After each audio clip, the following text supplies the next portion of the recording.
Hubo un México donde la pobreza era maestra de cocina, donde la necesidad inventaba platillos que hoy son símbolos de nuestra identidad, donde el hambre aguzaba el ingenio y donde las manos de las mujeres convertían sobras en manjares.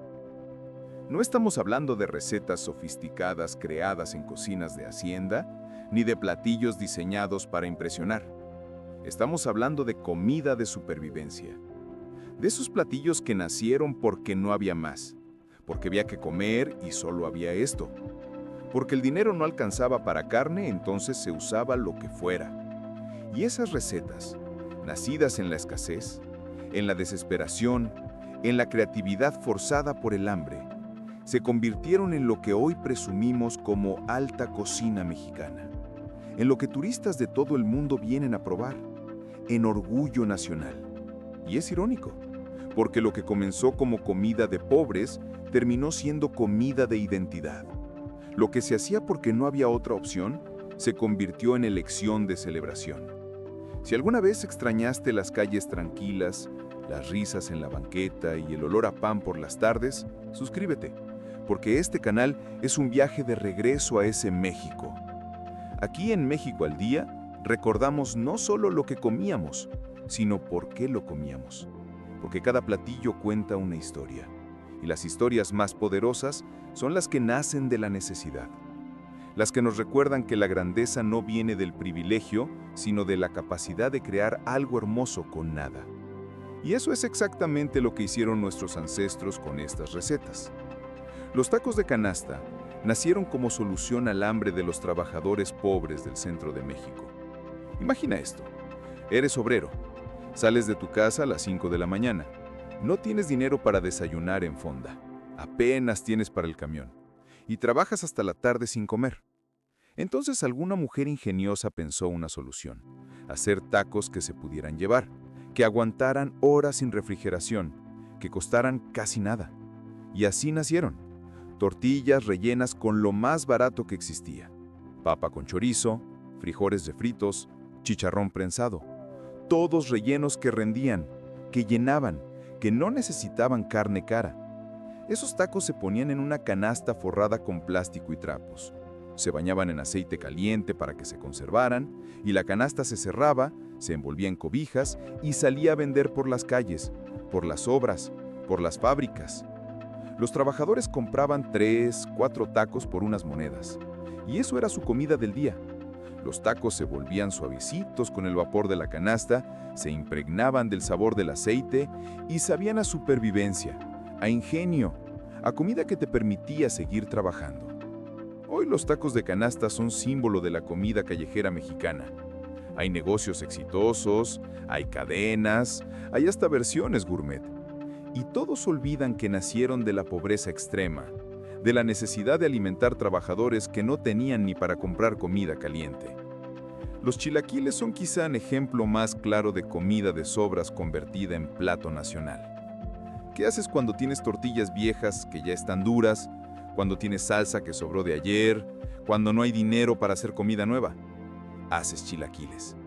Las tortillas duras se cortan en triángulos, se fríen en el aceite que te queda y se bañan con la salsa vieja recalentada.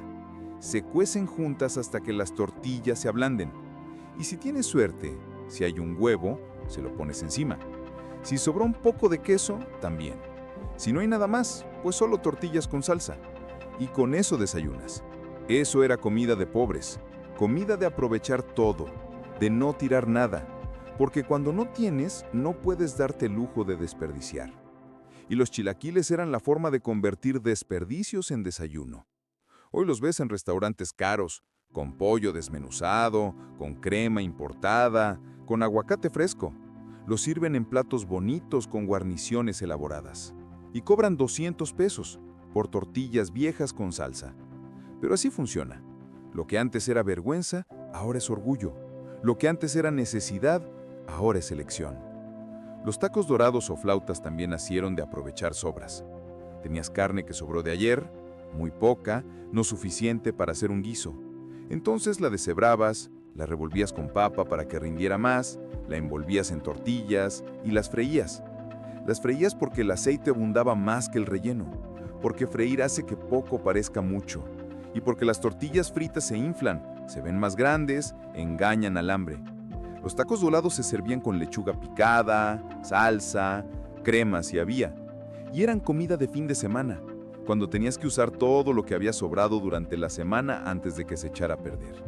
Eran creatividad de mujer pobre tratando de alimentar familia grande con casi nada.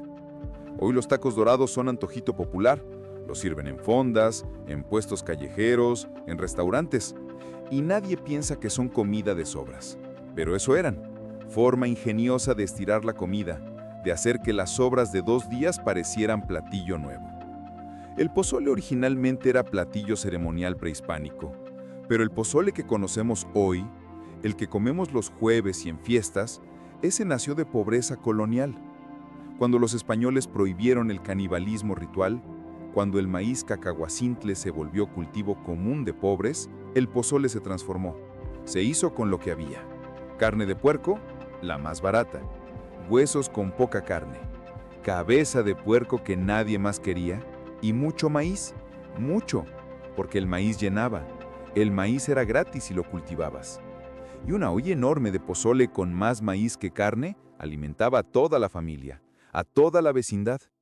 El pozole se volvió comida de celebración no porque fuera lujoso, sino porque era la forma de celebrar cuando eres pobre.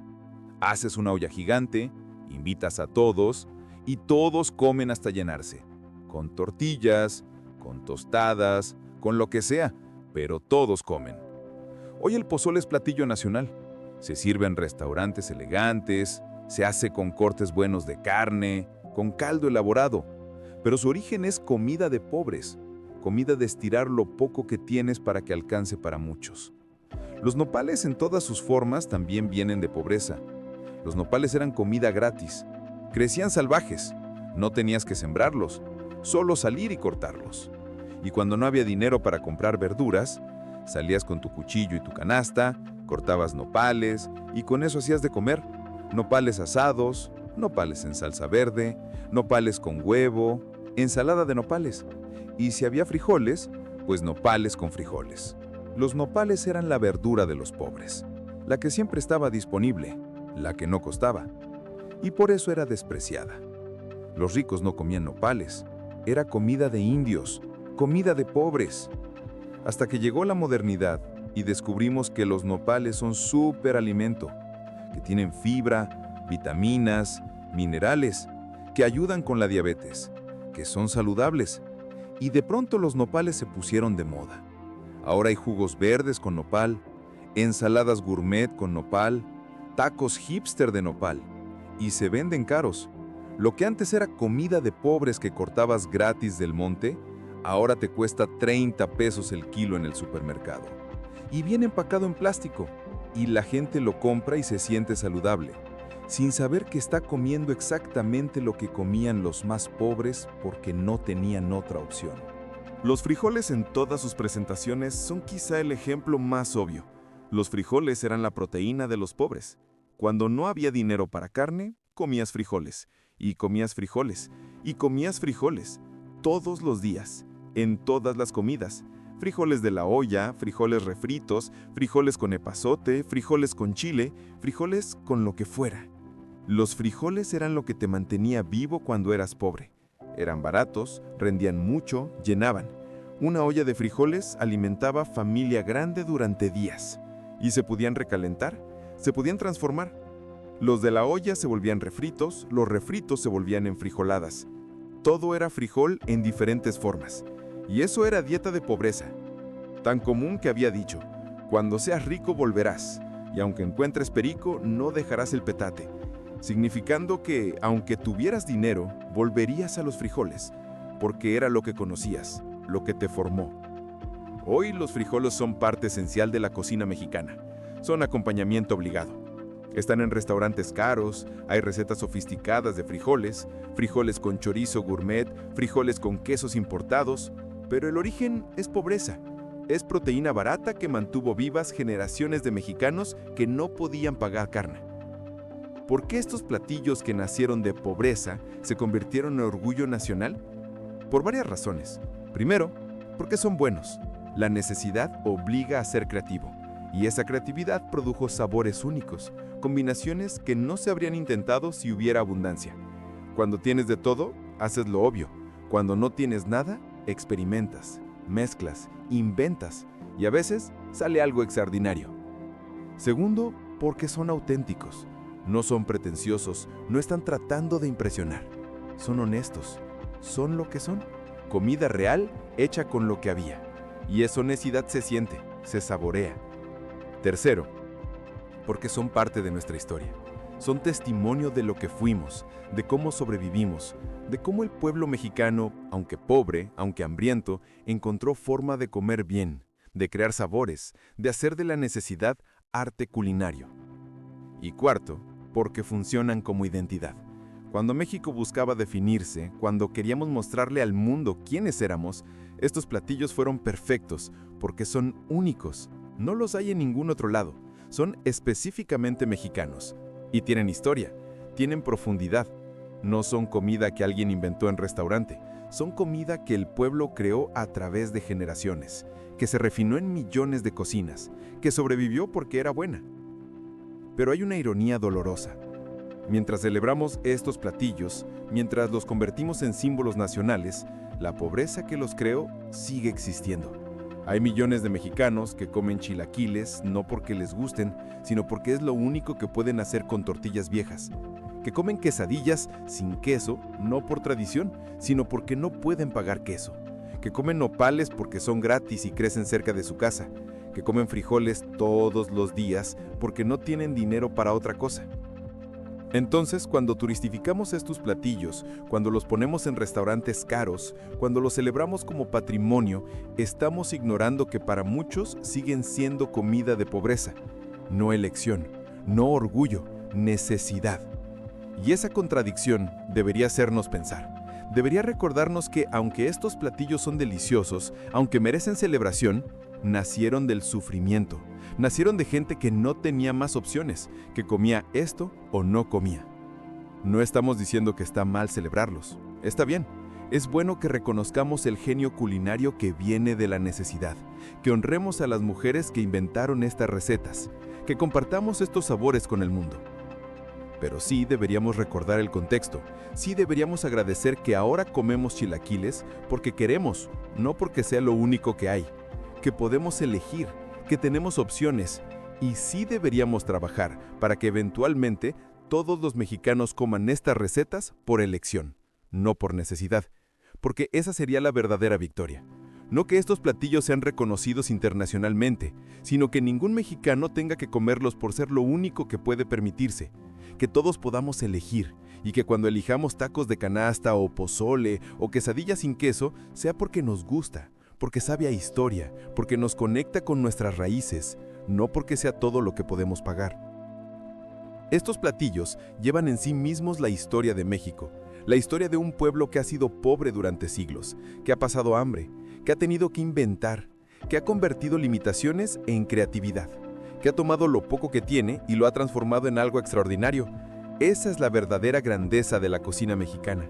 No que sea exótica o diferente, sino que es testimonio de resiliencia, de sobrevivencia, de belleza nacida del sufrimiento. Y quizá por eso nos emociona tanto, porque cuando comemos estos platillos, cuando los preparamos, cuando los compartimos, estamos honrando a nuestros ancestros, a las abuelas que inventaron estas recetas con lo poco que tenían, a las madres que alimentaron familias grandes con casi nada, a las mujeres cuyas manos crearon magia en condiciones de pobreza extrema. Ellas son las verdaderas heroínas, no los chefs famosos que ahora preparan versiones sofisticadas, sino las mujeres anónimas que hicieron estos platillos primero, sin reconocimiento, sin fama, solo tratando de que sus hijos no se durmieran con hambre. Si estas historias te hicieron ver estos platillos con otros ojos, si entendiste que detrás de cada receta hay historia de sobrevivencia, o si simplemente aprendiste algo sobre el origen de la comida que comes, suscríbete a México al Día. Aquí contamos las historias completas, no solo lo bonito, también lo difícil, lo doloroso, lo real, porque solo conociendo toda la historia podemos realmente apreciar lo que tenemos. Solo entendiendo de dónde vienen estos platillos podemos honrarlos correctamente, no solo comiéndolos, no solo celebrándolos, sino recordando que nacieron de la necesidad, que son monumentos a la creatividad humana bajo presión, que son evidencia de que, aún en la pobreza más extrema, el ser humano encuentra forma de crear belleza, de hacer arte, de convertir sobras en banquete. Y esa, al final, es la lección más importante. No que seamos buenos cocinando, sino que somos sobrevivientes, que sabemos tomar lo poco que tenemos y convertirlo en mucho, que la limitación no nos limita, nos inspira. Y eso sí es orgullo nacional.